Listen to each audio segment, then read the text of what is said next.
Assalamualaikum warahmatullahi wabarakatuh. Salam sejahtera untuk kita semua. Selamat datang untuk rekan-rekan mahasiswa yang saya banggakan dimanapun Anda berada. Semoga kita selalu dalam keadaan sehat walafiat dan selalu dalam lindungan Allah Subhanahu wa Ta'ala. Selamat datang di ruang belajar untuk mata kuliah perpajakan Fakultas Ekonomi dan Bisnis Unisnu Jepara. Untuk di pokok bahasan kali ini yaitu melanjutkan terkait dengan di ketentuan umum untuk perpajakan. Pada video kali ini saya akan menyampaikan untuk di subtopik yaitu di SPT ya. Apa sih sebenarnya untuk SPT itu? Jadi bisa dikatakan bahwa SPT ya dalam ini itu merupakan surat pemberitahuan atau SPT. Surat pemberitahuan apa? Jadi surat pemberitahuan yaitu surat yang oleh wajib pajak digunakan untuk melaporkan perhitungan dan pembayaran pajak, objek pajak dan bukan objek pajak, dan atau harta dan kewajiban menurut ketentuan peraturan perpajakan. Jadi itu adalah SPT. Jadi itu adalah surat pemberitahuan kepada fiskus atau kepada pajak ya, terkait dengan di pembayaran pajak kita, terkait dengan di objek pajak kita, terkait dengan di harta kita ya, terkait dengan di kewajiban kita. Maka di dalam SPT itu biasanya akan menyantumkan mulai dari misalnya ya harta kekayaan kita, ya hutang kita ya, serta aset-aset kita yang lain. Itu di dalam untuk di SPT atau surat pemberitahuan ya. Jadi SPT itu sendiri disampaikan ke kantor pelayanan pajak ya, kemana? Yaitu ke tempat wajib pajak itu terdaftar sebagai wajib pajak. Jadi dalam penyampaian SPT itu bisa menggunakan berbagai macam cara. Jadi bisa langsung atau melalui kantor pos ya, atau melalui secara daring atau online ya. Jadi penyampaian SPT itu langsung atau kalau misalnya melalui kantor pos ya, dengan pos tercatat. Jadi tanda bukti dari kantor pos itu dianggap sebagai tanda bukti dan tanggal penerimaan SPT. Jadi sepanjang SPT tersebut itu dikatakan lengkap ya. Kalau untuk SPT yang sifatnya nanti melaporkan secara online ya, jadi wajib pajak bisa menyampaikan SPT secara online, jadi melalui jaringan yang disediakan atau fasilitas layanan aplikasi yang disediakan oleh kantor pelayanan pajak, yaitu misalnya DJP online ya. Itu melalui DJP online itu bisa langsung menyampaikan secara online. Dan nanti bukti penyampaian SPT akan dikirim ke email ya. Jadi batas waktu penyampaian SPT ya seperti apa? Jadi ada beberapa jenis untuk batas waktu penyampaian SPT yang dalam hal ini ada di SPT masa. Jadi untuk masing-masing jenis pajak itu berbeda. Misalnya untuk PPh pasal 21.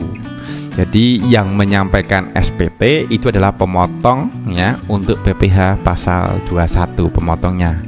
Jadi batas waktu ya penyampaiannya adalah paling lambat 20 hari setelah masa pajak berakhir.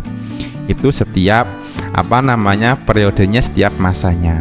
Itu yang melalui pemotong. Kemudian seperti untuk di PPh pasal 22 ya. Jadi pasal 22 misalnya untuk impor, jadi yang menyampaikan SPT itu adalah di Bea Cukai. Ya, batas waktu penyampaiannya adalah 14 hari setelah masa pajak berakhir. Kemudian ada lagi PPh pasal 22. Ini untuk bendaharawan yang menyampaikan SPT ini adalah di bendaharawan pemerintah. Sama waktunya, batas waktu penyampaiannya di 14 hari setelah masa berakhir ya, masa berakhirnya. Kemudian ada di PPh pasal 22 oleh ya DJP ya. Jadi yang menyampaikan adalah di DJP ya secara mingguan. Jadi batas waktu penyampaiannya secara mingguan paling lambat 7 hari setelah batas waktu penyerahan pajak akhir ya. Kemudian untuk di PPh pasal 22 lagi, yaitu yang menyampaikan SPT adalah pihak yang melakukan penyerahan paling lambat, yaitu batas waktu penyampaiannya adalah 20 hari setelah masa pajak berakhir. Kemudian untuk di PPh pasal 22, badan tertentu yang menyampaikan SPT itu adalah pihak yang melakukan penyerahan paling lambat 20 hari setelah masa berakhir. Ya. Kemudian ada lagi yaitu di PPh pasal 23 yang menyampaikan SPT-nya adalah di pemotong untuk PPh pasal 23 paling lambat 20 hari setelah masa pajak berakhir. Kemudian untuk PPh pasal 25 yang menyampaikan pajak adalah di wajib pajak yang mempunyai NPWP. Paling lambat ada 20 hari setelah masa pajak berakhir. PPh pasal 26 ya yang menyampaikan adalah pemotong untuk PPh pasal 26. Paling lambatnya 20 hari setelah masa pajak. Kemudian untuk PPNBM ya yang menyampaikan SPT-nya PKP. Jadi pengusaha yang dikukuhkan sebagai pajak atau PKP, yaitu paling akhir bulan berikutnya. Jadi PPN dan PPNBM DJP yang menyampaikan di Bea Cukai paling lambat 7 hari ya setelah penentuan akhir. PPN dan PPNBM untuk pemungut pajak selain bendaharawan paling lambat 20 hari ya. Itu terkait dengan di waktu untuk penyampaian SPT masa ya, SPT masa. Terkait dengan di batas waktu pembayarannya, lalu kapan sih waktu untuk pembayaran? Jadi di kaitan di pajak ada beberapa waktu ya. Jadi bisa dilihat ya di daftar ya di materi yang sudah saya sampaikan, yaitu terkait dengan di PPh pasal 24 yaitu tanggal yaitu 10 bulan berikutnya. Jadi pelaporannya 20 bulan berikutnya. PPh pasal 4 yang lain ya. Kemudian ada PPh pasal 22 ya, PPN dan PPNBM ya atas impor ya harus dilunasi bersamaan dengan saat pembayaran biaya masuk. Ya. Itu beberapa untuk batas waktu pembayaran ya, bisa dilihat di dalam slide saya. Jadi tidak usah saya bacakan satu persatu ya. Nanti bisa dilihat ya. Nah, ini ada beberapa untuk di batas waktu. Jadi penyampaiannya ada kurang lebih saya sajikan di 20 ya. Jadi kalau misalnya yang terakhir di SPT tahunan untuk PPh orang pribadi. Jadi sebelum SPT tahunan PPh orang pribadi disampaikan ya, tentu pembayarannya. Jadi 3 bulan setelah akhir tahun pajak. Jadi itu untuk di SPT tahunan untuk PPh orang pribadi. Kalau SPT tahunan untuk PPh badan itu sebelum SPT tahunan PPh badan disampaikan, yaitu 4 bulan setelah akhir tahun pajak ya. Terkait dengan di penyampaian untuk surat pemberitahuan. Jadi SPT tahunan. Nah ini. Jadi surat pemberitahuan yang disampaikan setiap tahun sekali. Jadi untuk SPT tahunan orang pribadi paling lambat adalah setelah tahun pajak berakhir. Dan secara umum ya paling lambatnya adalah di tanggal 31 Maret di tahun berikutnya. Sedangkan untuk SPT tahunan ya PPh badan paling lambat adalah di 4 bulan setelah tahun pajak berakhir. Atau secara umum kalau dilihat di kalender Masehi yaitu paling lambat 30 April di setiap tahun berikutnya ya. Lalu bagaimana terkait dengan di penundaan untuk penyampaian surat pemberitahuan atau penundaan untuk di SPT. Jadi wajib pajak dapat menyampaikan perpanjangan penyampaian SPT tahunan dengan syarat, ada syaratnya. Yang pertama, mengirimkan surat pemberitahuan sebelum batas waktu penyampaian SPT tahunan PPh berakhir dan menyebut alasan-alasannya. Ya, dan disebutkan alasan-alasannya apa. Kemudian yang kedua, menyampaikan perhitungan sementara PPh yang terutang dan dilampiri laporan keuangan sementara. Kemudian yang ketiga, melampirkan bukti pelunasan atas kekurangan pajak yang terutang apabila menurut perhitungan sementara kurang bayar. Nah, Kemudian yang perlu diperhatikan lagi, yang keempat adalah penundaan ini dilakukan paling lama 2 bulan. Ini terkait di penundaan. Lalu bagaimana kalau terjadi sebuah kesalahan? Yaitu terkait dengan di pembetulan untuk SPT. Jadi wajib pajak dapat membetulkan SPT yang telah dimasukkan, ya, yang ternyata terdapat kekeliruan dalam pengisiannya. Dengan syarat 1. Pembetulan SPT belum dilakukan pemeriksaan, ya. Jadi yang pertama, untuk pembetulan SPT yang dilakukan sebelum pemeriksaan, maka pembetulan atau pengungkapan, ya, ketidakbenaran SPT telah dilakukan pemeriksaan. Jadi telah dilakukan pemeriksaan. Jadi belum dikeluarkan untuk surat ketetapan pajak. Ya, penjelakan pajak. Yang kedua adalah pembetulan atau pengungkapannya ketidakbenaran SPT telah dilakukan pemeriksaan tapi belum dilakukan untuk penyidikan. Nah, itu untuk jenis di pembetulan, ya, surat pemberitahuan. Jadi untuk pembetulan surat pemberitahuan SPT, yaitu yang belum dilakukan pemeriksaan, yaitu wajib pajak dapat membetulkan SPT surat pemberitahuan atas kekurangan bayar pajak. Akibat pembetulan SPT dikenakan sanksi bunga 2% sebulan, ya, dihitung mulai saat penyampaian SPT tahunan berakhir sampai dengan tanggal pembayaran.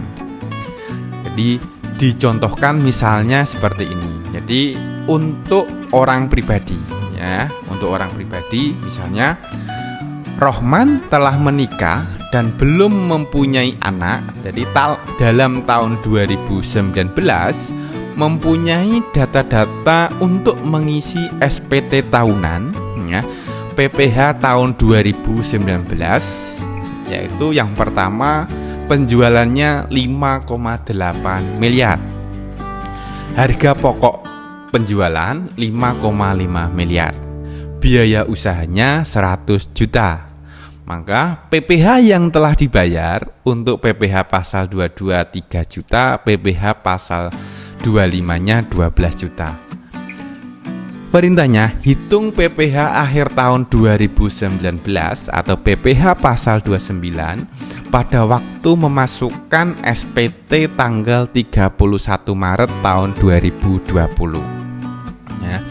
Maka untuk, ya, membuat atau mengisi SPT tersebut, yaitu menghitung penjualannya 5,8 miliar, harga pokok penjualannya 5,5 miliar, maka laba brutonya ada di 300 juta. Biaya usahanya 100 juta, ya. Laba bersihnya berarti berapa? 200 juta.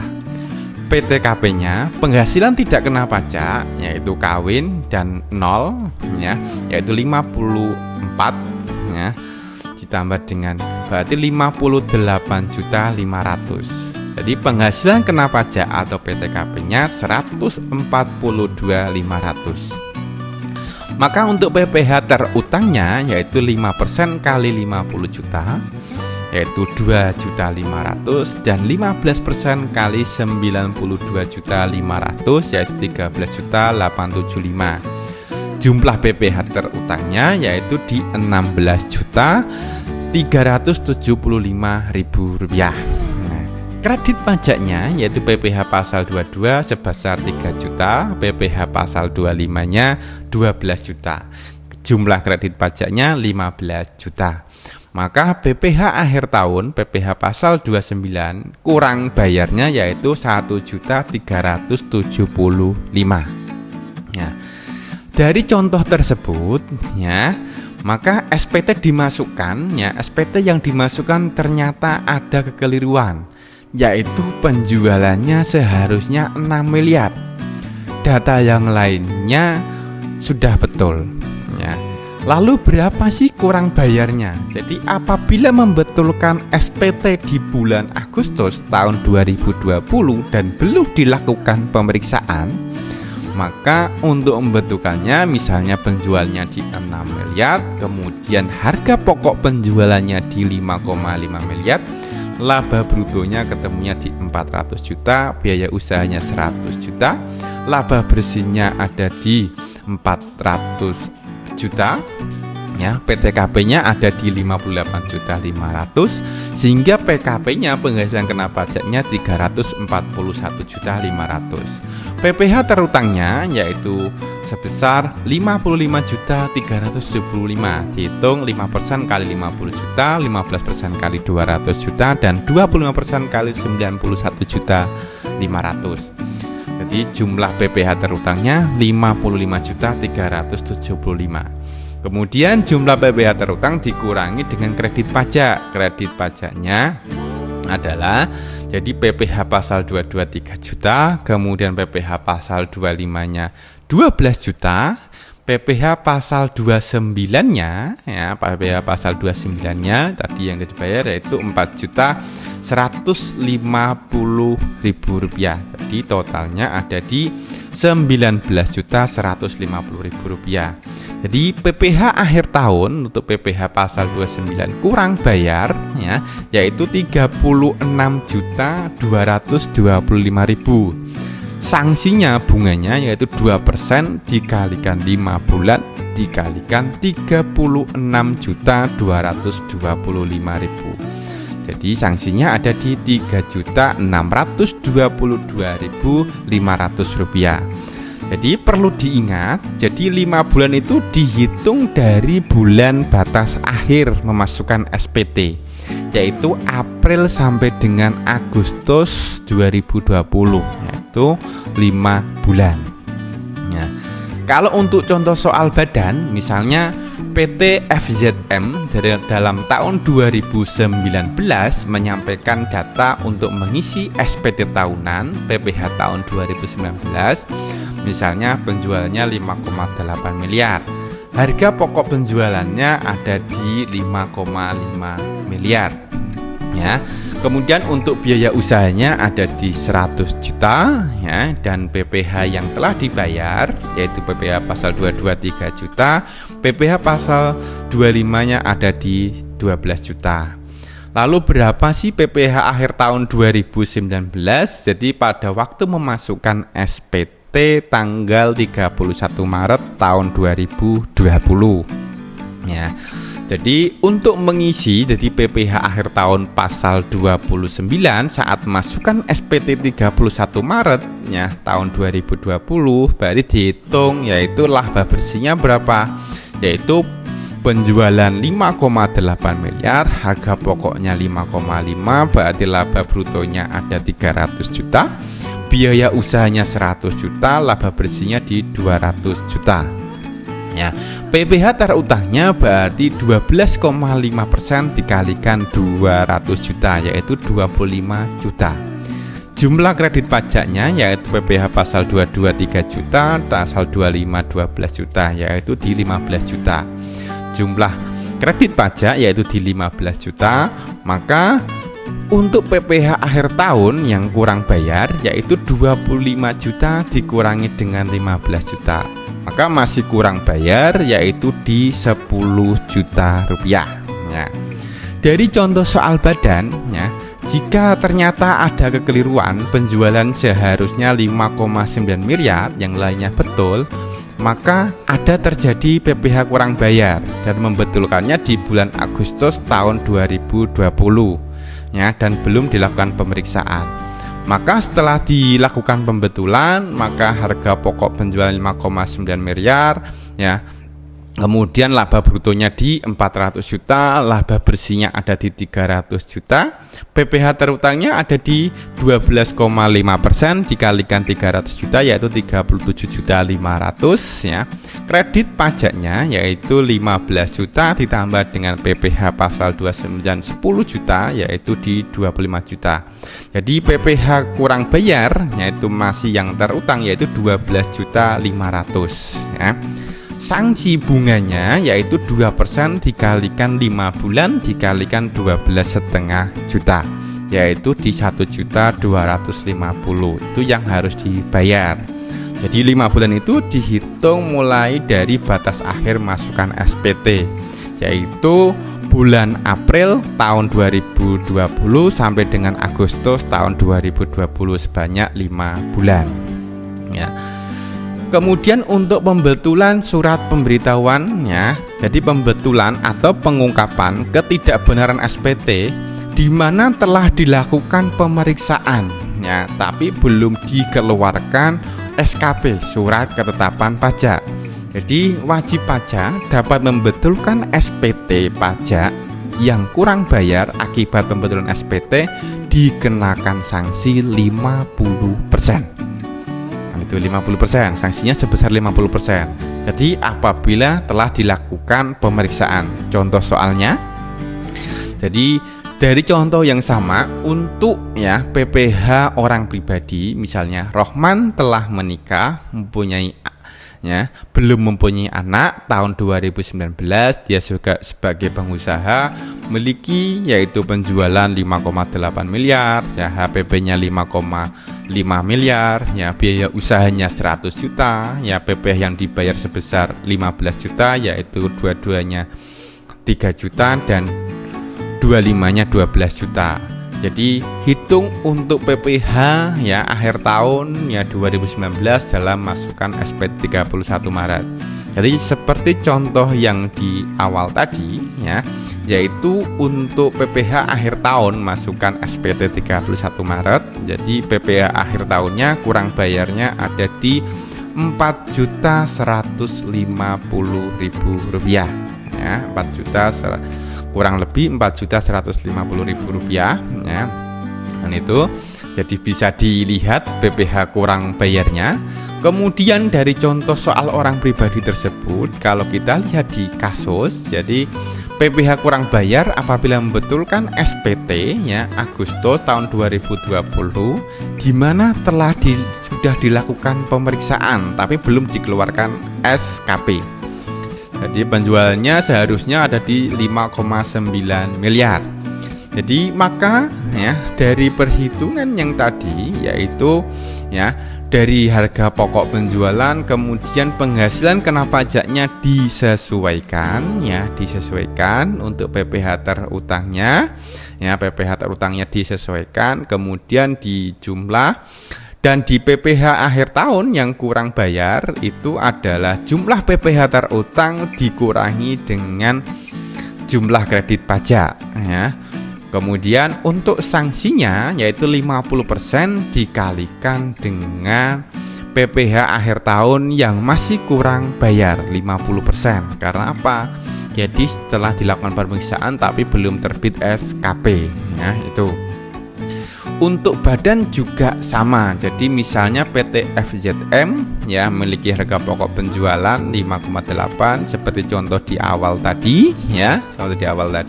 PPh pasal 29 untuk masukan SPT tahun 2019-nya yaitu tahun untuk SPT di tahun 2020. Ya, bisa dihitung yaitu di PPh akhir tahunnya PPh kurang bayarnya di 10 juta yaitu PPh pasal 29-nya.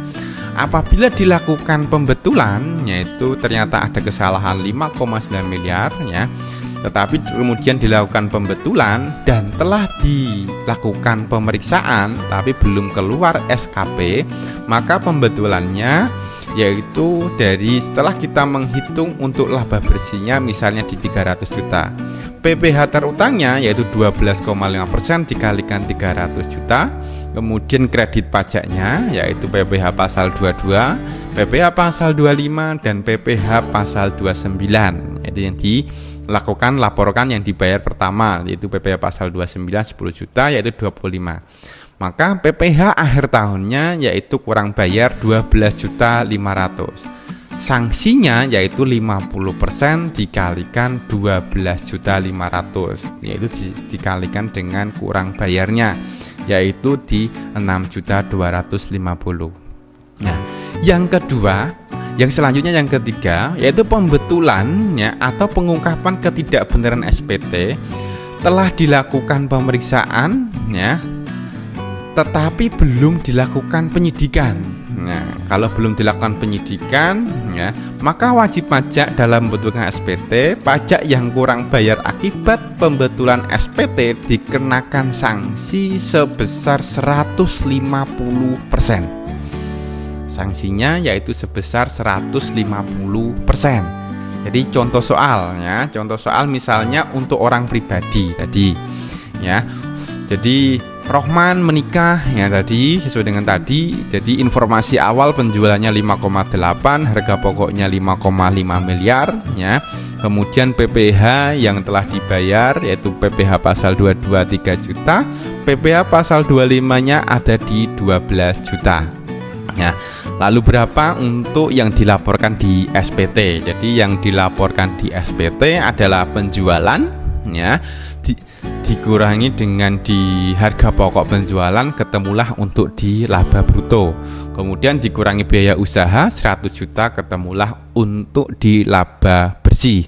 Kemudian dikurangi dengan PTKP untuk tahun 2019, PTKP-nya Rohman yaitu di 58.500.000 ya. Maka ketemulah untuk penghasilan kena pajak. Ya, penghasilan kena pajaknya yaitu 50 juta kena 5% ya, dan sisanya kena 15%. Ketemulah untuk jumlah PPh terutang. Jumlah PPh terutang dikurangi dengan kredit pajak yaitu PPh pasal 22 dan PPh pasal 25. Maka ketemulah untuk PPh akhir tahun pasal 29 kurang bayar yaitu sejumlah 1 juta sekian. Ya, 1 juta sekian. Jadi dari contoh orang pribadi itu ternyata ada kekeliruan. Nah, itu penjualnya seharusnya 5,9 miliar ya. Jadi apabila dilakukan pembetulan SPT di bulan Agustus dan sudah dilakukan pemeriksaan tetapi belum dilakukan penyidikan, yaitu kena denda sanksi kurang bayarnya yaitu di 150%. Maka dapat dihitung yaitu ketemu untuk penghasilan kena pajaknya ya PPh terutangnya ya, kemudian dikurangi dengan kredit pajak ya, maka ketemulah untuk di PPh akhir tahunnya yang kurang bayar berapa. Jadi PPh akhir tahun yang masih kurang bayar ya itu berapa, misalnya di ya berapa juta sekian ya. Dari kurang bayar tersebut ya ditambah dengan sanksi bunga yaitu 150% dikalikan untuk PPh akhir tahun ya setelah pembetulan yang kurang bayar ya. Kalau untuk perusahaan juga sama, misalnya PT FZM ya tahun ya penjualannya 5,8 miliar, harga pokok penjualannya 5,5 miliar, kemudian biaya usahanya 100 juta. PPh yang dibayar untuk pasal 22 3 juta, pasal 25 ada di 12 juta. Ya. Jadi maka untuk di PPh pasal 29 ya pada waktu memasukkan SPT tanggal 31 Maret ya tahun 2020 ya bisa dihitung. Ya, bisa dihitung jadi laba bersihnya 200 juta. PPh terutangnya berarti 200 juta kali 25 yaitu PPh kurang bayarnya sama yaitu 10 juta. Dari contoh tersebut apabila ada pembetulan karena penjualannya itu ternyata ada kesalahan data 5,9 miliar ya. Jadi maka dilakukan pembetulan. Setelah dilakukan pembetulan maka PPh kurang bayarnya yaitu untuk sanksi bunganya 150% dikalikan dengan kurang bayarnya. Nanti itu. Nah, perlu dipahami jadi untuk sanksi, jadi untuk SPT di surat pemberitahuan, jadi ini mengangsur atau menunda pembayaran. Jadi apabila wajib pajak mengalami kesulitan likuiditas ya atau mengalami keadaan di luar ya, di luar kekuasaan dapat mengajukan permohonan untuk mengangsur atau menunda. Jadi permohonan tersebut harus diajukan secara tertulis ya. Permohonan harus menyebutkan alasan keputusannya terhadap permohonan, jadi dapat berupa menerima seluruhnya atau yang lainnya. Angsuran dan penundaan diberikan ya tidak lebih dari 12 bulan ya. Sedangkan untuk selanjutnya yaitu di surat tagihan pajak ya. Jadi demikian untuk sedikit singkat ya terkait dengan di pembahasan yaitu gambaran terkait dengan di surat pemberitahuan yaitu SPT ya, SPT. Jadi terkait dengan di SPT. Untuk selanjutnya kita akan belajar di pemeriksaan di pajak ya. Untuk video saya selanjutnya silakan dilihat untuk di subtopik yaitu di pemeriksaan pajak. Demikian, semoga memberikan manfaat untuk kita semua dan saya akhiri. Wassalamualaikum warahmatullahi wabarakatuh.